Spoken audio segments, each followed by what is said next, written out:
अभी इस वीडियो में मैं तुमको एक ऐसी बात बताऊंगा जिसको सुनकर तुम एक पल के लिए नाराज भी हो सकते हो। तो सुनने के लिए तैयार हो जाओ। वह बात यह है कि अगर तुमने इस वीडियो पर क्लिक किया है एक बार के लिए, इसे पूरा जरूर देखना, क्योंकि इस पूरे वीडियो का निचोड़ लास्ट में ही मिलने वाला है। देखो, मैं अपनी एंगेजमेंट के लिए नहीं बोल रहा हूं, बल्कि मेरा मकसद है आपके जीवन में वैल्यू ऐड करने की, ताकि आप मेरे इस यूट्यूब चैनल को भूल ना पाओ। देखो, ये वीडियो थोड़ी सी लंबी है, इसमें आपको बोरिंग फील हो सकता है, मगर बोरिंग फील उसे होगा जो शांति से इस वीडियो को नहीं देखेगा। जिसका मन अशांत होगा उसी को बोरिंग फील होगा। और इंस्टाग्राम पर जो रील स्क्रॉल करते हैं वह तो दूर रहें, वह तो 5 मिनट भी नहीं झेल पाएंगे इस वीडियो को। अब एक जरूरी बात, अगर आप इस 26 मिनट की पूरी वीडियो को देख लेते हो तो आप जिंदगी के चाहे जिस मुकाम पर हो, चाहे आप सफल हो चाहे आप असफल हो, हर एक आदमी के लिए यह वीडियो बहुत ही उपयोगी है। क्योंकि 26 मिनट की वीडियो को देखने के बाद आपको वह चीज मिल जाएगा जिसे खोजते खोजते लोग बूढ़े हो जाते हैं। हाँ, आप सही सुन रहे हैं, इस वीडियो में आपको वही चीज मिलाने वाली है जिसे खोजते खोजते लोग बूढ़े हो जाते हैं। चलो शुरू करते हैं। क्या आपने कभी रात के सन्नाटे में अपने मन की उस गहरी आवाज को सुना है? वह आवाज जो पूछती है, क्या यही है तुम्हारा जीवन? क्या यही है तुम्हारा मकसद? यह कहानी कैलिफोर्निया की है। वह जमीन जहां सुनहरे समुद्र तट लहरों से बातें करते हैं, हरे भरे जंगल रहस्य छिपाए रखते हैं, और चमचमाती सड़कें आधुनिक जिंदगी की चकाचौंध को बयां करती हैं। लेकिन इस चमक के पीछे एक युवा की कहानी है जो बाहर से तो परफेक्ट दिखता है, लेकिन भीतर से टूटा हुआ है। यह कहानी हंसी, आंसुओं और आत्म खोज की है। यह एक ऐसी यात्रा है जो सड़कों पर नहीं, बल्कि आपके अपने मन और आत्मा के भीतर शुरू होती है। एक रात जब दुनिया सो रही थी, एक युवा डैन मिलमैन सड़कों पर भटकता हुआ एक पुराने टूटे फूटे गैस स्टेशन पर पहुंचता है। वहां उसकी मुलाकात होती है एक रहस्यमयी बूढ़े व्यक्ति से, जिसकी आंखें मानो समय को भेद सकती हैं। यह बूढ़ा आदमी डैन की जिंदगी को हमेशा के लिए बदल देगा। ये कहानी है एक शांतिपूर्ण योद्धा की, एक ऐसे योद्धा की जो तलवार नहीं बल्कि प्रेम, साहस और शांति से लड़ता है। ये कहानी है डैन मिलमैन की, लेकिन यह सिर्फ उसकी नहीं, ये हम सबकी कहानी है। क्या आप तैयार हैं इस यात्रा पर निकलने के लिए? सावधान, ये रास्ता आसान नहीं है। ये रास्ता है सत्य का, आत्म खोज का और उस शक्ति का जो आपके भीतर छिपी है। भाग 1, डैन की दुनिया, चमक के पीछे का अंधेरा। डैन मिलमैन एक 20 साल का युवा कैलिफोर्निया यूनिवर्सिटी बर्कले में पढ़ता है। वह एक स्टार जिम्नास्ट है जिसके पास सब कुछ है, शोहरत, दोस्त और एक बड़ा सपना, ओलंपिक में स्वर्ण पदक जीतना। कॉलेज की पार्टियों में उसका जलवा है, लड़कियां उसका नाम पुकारती हैं, कोच उसे अगला बड़ा सितारा मानते हैं और दोस्त उसकी हर बात पर हंसते हैं। बाहर से उसकी जिंदगी एक चमकदार सपना है, लेकिन रात के सन्नाटे में जब वह अपने हॉस्टल के कमरे में अकेला होता है, उसे बुरे सपने सताते हैं। वह सपने में एक अंधेरी गली में खड़ा होता है, एक काला साया उसका पीछा करता है, एक अनजान चेहरा उसे देखता है, और फिर अचानक मृत्यु। डैन हर रात पसीने से भीगा हुआ जागता है। वह बेचैन है, उसे लगता है कि उसकी जिंदगी में कुछ कमी है, लेकिन वह समझ नहीं पाता कि क्या। वह अपनी गर्लफ्रेंड लिंडा से प्यार करता है, लेकिन फिर भी अधूरापन महसूस करता है। वह अपने दोस्तों रॉन, सिड और रिक से बात करता है, लेकिन कोई जवाब नहीं मिलता। वह सोचता है, शायद ओलंपिक जीतने के बाद यह खालीपन चला जाएगा, शायद तब मुझे शांति मिलेगी। लेकिन रातें और लंबी होती जाती हैं, और सवाल और गहरे डैन की जिंदगी एक रोलर कोस्टर है। दिन में वह जिम में घंटों प्रैक्टिस करता है, हर कूद, हर फ्लिप, हर मूव को परफेक्ट करने की कोशिश। लेकिन रात में वह अकेला है, अपने विचारों में खोया हुआ। वह सोचता है, मैं इतना मेहनत करता हूं, फिर भी क्यों अधूरा हूं? क्या मैं गलत रास्ते पर हूं? भाग 2, सोक्रेटिस से मुलाकात। एक अनजान गुरु एक रात नींद से जागकर डैन बेचैनी में सड़कों पर भटकता है। वह एक पुराने टूटे फूटे गैस स्टेशन पर पहुंचता है जो रात के सन्नाटे में अकेला खड़ा है। वहां उसे एक बूढ़ा आदमी मिलता है, सफेद बाल, गहरी आंखें और एक ऐसी मुस्कान जो मानो डैन के मन को पढ़ रही हो। वह बूढ़ा खुद को हॉकिंस कहता है, लेकिन डैन उसे मजाक में सोक्रेटिस नाम देता है। क्योंकि वह दार्शनिकों जैसी गहरी बातें करता है। सोक्रेटिस कोई साधारण इंसान नहीं है। वह डैन से कहता है, तुम सो रहे हो डैन, तुम्हारी जिंदगी एक सपना है, जागो। डैन को उसकी बातें अजीब लगती हैं, लेकिन वह उसकी ओर खींचा चला जाता है। सोक्रेटिस कहता है, तुम्हारी जिंदगी में कमी नहीं है, कमी है तुम्हारे देखने के तरीके में। तुम्हें एक योद्धा बनना होगा, लेकिन एक ऐसा योद्धा जो तलवार की बजाय शांति और प्रेम से लड़ता है। डैन बार बार गैस स्टेशन लौटता है। हर मुलाकात में सोक्रेटिस उसे एक नया सबक देता है। पहला सबक है, वर्तमान में जियो। सोक्रेटिस कहता है, तुम हमेशा अतीत में पछताते हो या भविष्य की चिंता करते हो, लेकिन असली जिंदगी अभी के इस पल में है, इसे जियो। वह डैन को एक छोटा सा काम देता है। जब भी वह खाना खाए तो सिर्फ खाने पर ध्यान दे। जब वह जिम में प्रैक्टिस करे तो सिर्फ अपने शरीर की हरकतों पर ध्यान दे। डैन को यह सब बेकार लगता है, लेकिन वह कोशिश करता है। भाग 3, शांतिपूर्ण योद्धा की ट्रेनिंग। पहले कदम, सोक्रेटिस डैन को एक शांतिपूर्ण योद्धा बनाने की ट्रेनिंग शुरू करता है। यह ट्रेनिंग कोई आसान कोर्स नहीं है। सोक्रेटिस डैन को कठिन चुनौतियां देता है। एक रात वह डैन को जंगल में अकेले रात बिताने को कहता है। डैन डरता है। अंधेरा, जंगली जानवर और अकेलापन उसे परेशान करते हैं, लेकिन सोक्रेटिस कहता है, डर तुम्हारा दुश्मन नहीं है, यह तुम्हें सिखाता है, इसका सामना करो। डैन जंगल में रात बिताता है और पहली बार उसे अपने मन की शांति का एहसास होता है। एक और मुलाकात में सोक्रेटिस डैन को ध्यान, मेडिटेशन सिखाता है। वह कहता है, अपने मन को शांत करो, अपने विचारों को देखो, लेकिन उन्हें पकड़ो मत। डैन को शुरू में यह मुश्किल लगता है। उसका मन इधर उधर भागता है, लिंडा की यादें, ओलंपिक का दबाव और बुरे सपने, लेकिन धीरे धीरे वह अपने सांसों पर ध्यान देना सीखता है। वह महसूस करता है कि जब वह अपने मन को शांत करता है तो उसे एक अजीब सी शांति मिलती है।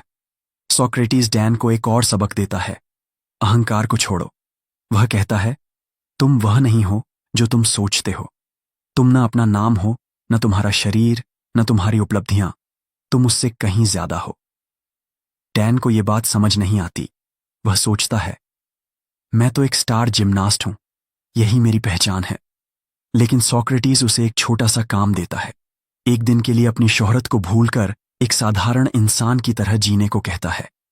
डैन कॉलेज में बिना किसी को अपनी उपलब्धियों का जिक्र किए दिन बिताता है। उसे अजीब लगता है, लेकिन वह पहली बार लोगों से सच्चा कनेक्शन महसूस करता है। भाग 4, जॉय का रहस्यमयी किरदार। ट्रेनिंग के दौरान डैन की मुलाकात जॉय नाम की एक रहस्यमयी लड़की से होती है। जॉय खूबसूरत है, उसकी मुस्कान में एक अजीब सी शांति है और वह डैन को ऐसा लगता है जैसे वह उसे सालों से जानती हो। लेकिन जॉय कभी आती है, कभी गायब हो जाती है। वह डैन को प्रेरित करती है, उसे हौसला देती है, लेकिन उसका वजूद एक रहस्य है।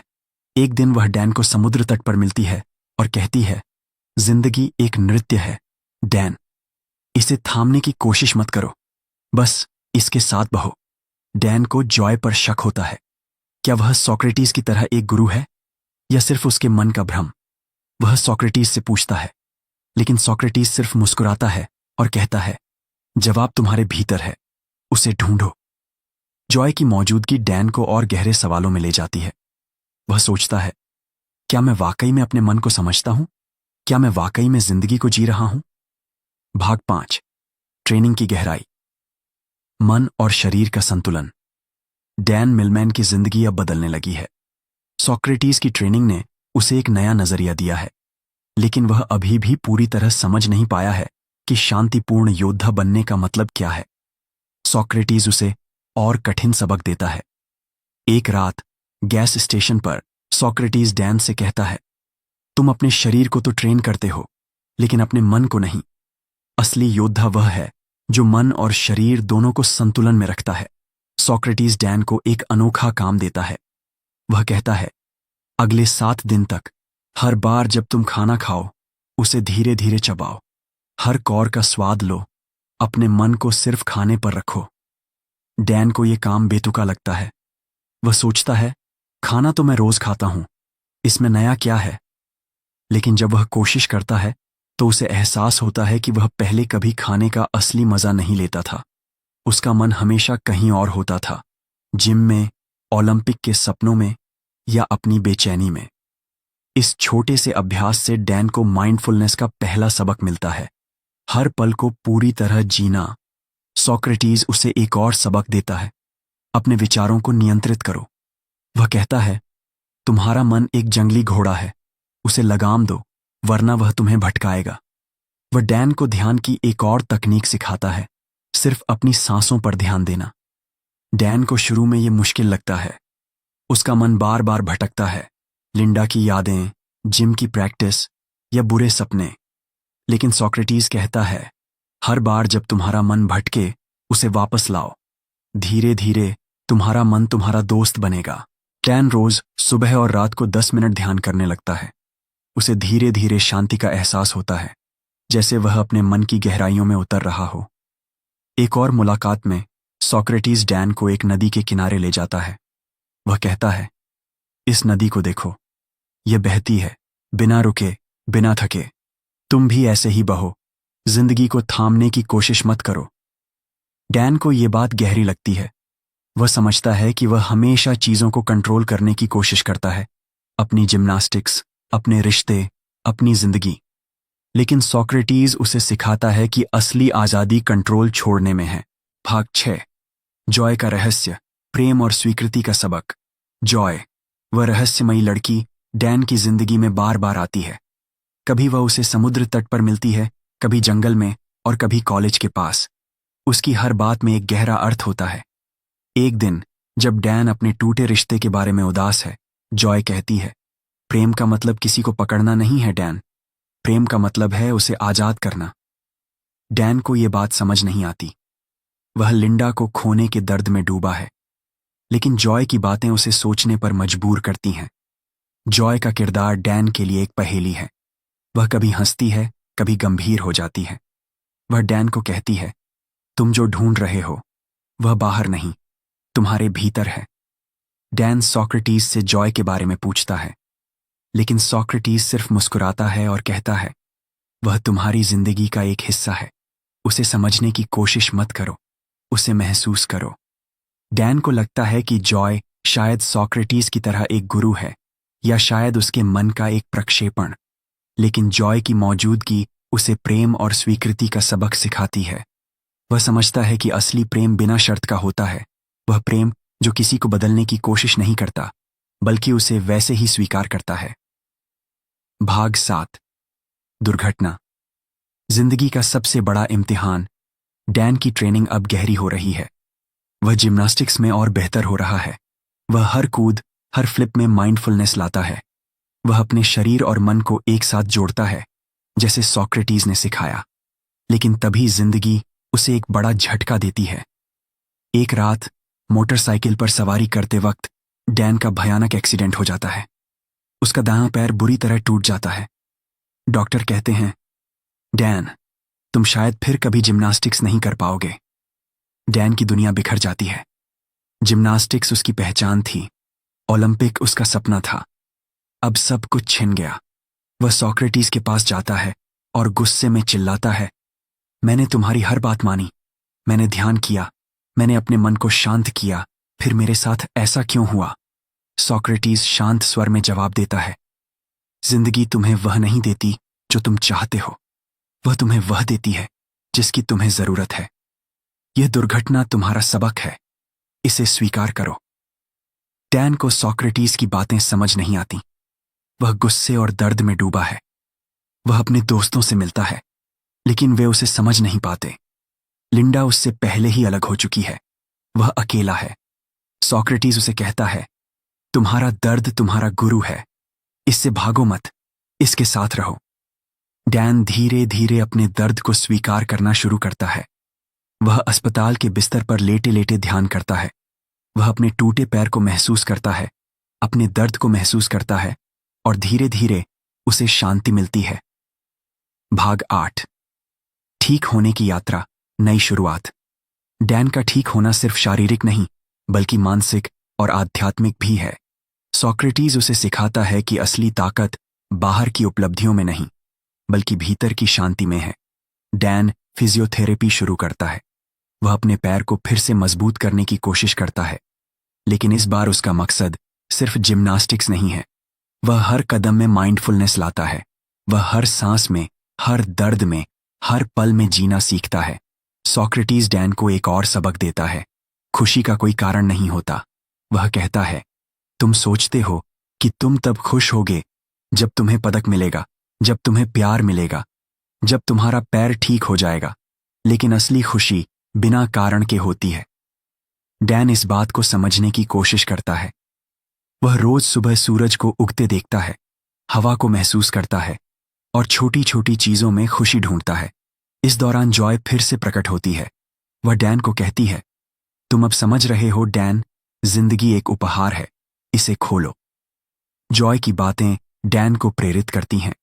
वह समझता है कि उसका दर्द, उसकी हार और उसकी जीत सब कुछ जिंदगी का हिस्सा है। वह अब हर चीज को स्वीकार करना सीख रहा है। भाग 9, दुनिया की यात्रा, सत्य की खोज।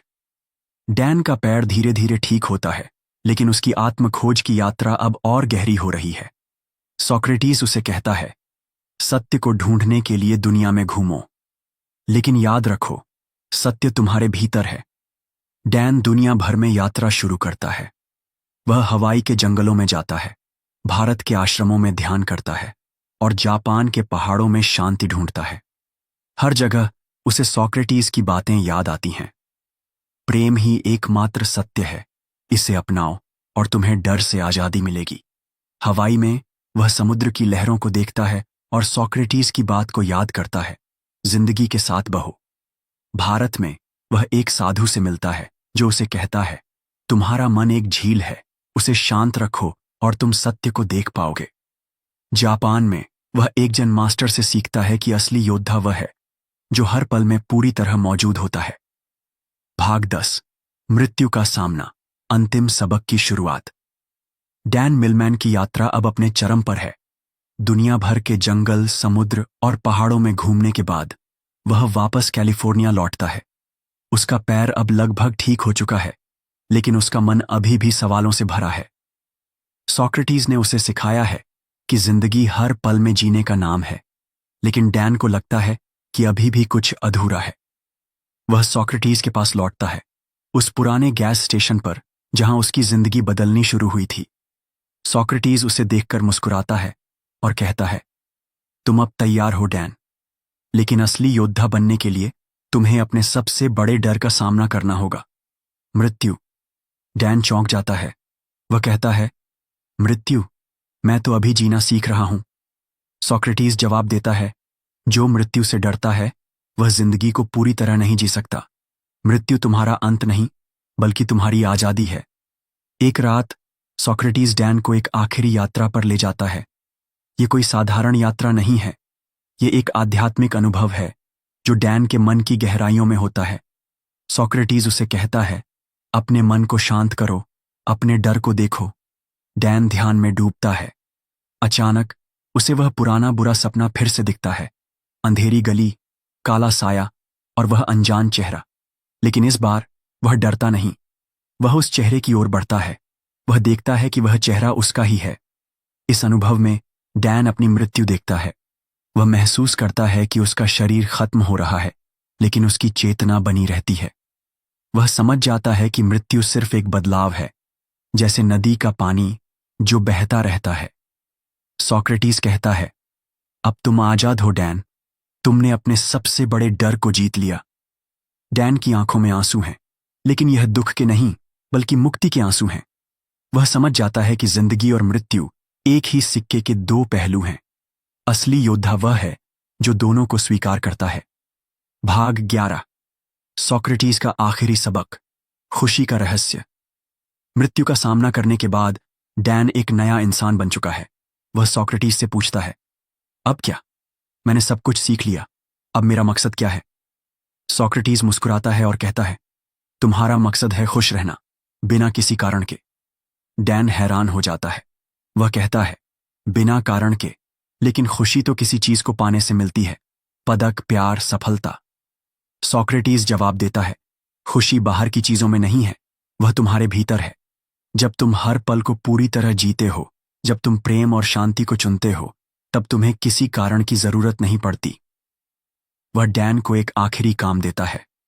जाओ और दुनिया को एक शांतिपूर्ण योद्धा की तरह जियो। हर पल में प्रेम बांटो, हर पल में शांति ढूंढो। डैन को अब समझ आता है कि सोक्रेटिस ने उसे क्या सिखाया। वह उसे जिम्नास्टिक्स में बेहतर बनाने के लिए नहीं, बल्कि जिंदगी को बेहतर जीने के लिए तैयार कर रहा था। वह समझता है कि शांतिपूर्ण योद्धा बनने का मतलब है हर पल को पूरी तरह जीना, बिना डर के, बिना अहंकार के और बिना किसी अपेक्षा के। भाग 12 किताब के प्रमुख अध्यायों का सार। Way of the peaceful warrior के हर अध्याय में एक गहरा सबक छिपा है। यहाँ कुछ प्रमुख अध्यायों का सार है जो डैन की यात्रा को और स्पष्ट करते हैं। Gas station 8 rainbows and. यह वह पल है जब डैन पहली बार सोक्रेटिस से मिलता है। यह अध्याय हमें सिखाता है कि जिंदगी में सबसे बड़े बदलाव तब आते हैं जब हम कम से कम उनकी उम्मीद करते हैं। The web of past and future. Socrates Dan को सिखाता है कि अतीत और भविष्य के जाल में फंसने से हमें वर्तमान से दूर कर देता है। असली जिंदगी अभी के पल में है। Cutting the cords. यह अध्याय डैन की लिंडा से अलगाव की कहानी है। यह हमें सिखाता है कि रिश्तों को छोड़ना दुखदाई हो सकता है, लेकिन यह हमें आजादी भी देता है। Sword is sharper. डैन की दुर्घटना का यह अध्याय हमें सिखाता है कि जिंदगी की सबसे बड़ी चुनौतियां हमें सबसे बड़े सबक देती हैं। Mountain path. डैन की दुनिया भर की यात्रा इस अध्याय में दिखती है। यह हमें सिखाता है कि सत्य बाहर नहीं, बल्कि हमारे भीतर है। The final step. मृत्यु का सामना करने वाला यह अध्याय हमें सिखाता है कि मृत्यु से डरना छोड़ने पर ही हम पूरी तरह जी सकते हैं। हर अध्याय एक नया सबक देता है जो डैन को और हमें जिंदगी के असली मकसद की ओर ले जाता है। भाग 13 पब्लिक के लिए प्रैक्टिकल टिप्स, माइंडफुलनेस और ध्यान। Way of the peaceful warrior सिर्फ एक कहानी नहीं, बल्कि एक जीवन दर्शन है। यह हमें सिखाती है कि हम अपनी रोजमर्रा की जिंदगी में शांतिपूर्ण योद्धा बन सकते हैं। यहाँ कुछ प्रैक्टिकल टिप्स हैं जो इस किताब से प्रेरित हैं और पब्लिक के लिए उनकी जिंदगी में मूल्य जोड़ सकते हैं। वर्तमान में जियो। हर दिन 5-10 मिनट के लिए एक छोटा सा काम करो जिसमें तुम पूरी तरह मौजूद रहो। जैसे जब तुम चाय पियो तो सिर्फ चाय के स्वाद पर ध्यान दो। जब तुम चलो तो अपने कदमों की आवाज सुनो। यह माइंडफुलनेस का अभ्यास तुम्हें शांति देगा। ध्यान का अभ्यास।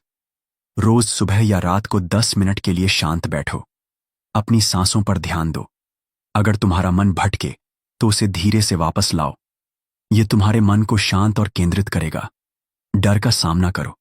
अपने डर को लिखो, चाहे वह नाकामी का डर हो, अकेलेपन का या असफलता का। फिर छोटे छोटे कदम उठाकर उसका सामना करो। जैसे अगर तुम्हें लोगों के सामने बोलने से डर लगता है तो पहले एक दोस्त के सामने प्रैक्टिस करो। प्रेम और स्वीकृति। अपने आसपास के लोगों को बिना शर्त स्वीकार करो। अगर कोई तुम्हें चोट पहुंचाता है तो उसे माफ करो। यह तुम्हें आजादी देगा। छोटी चीजों में खुशी ढूंढो।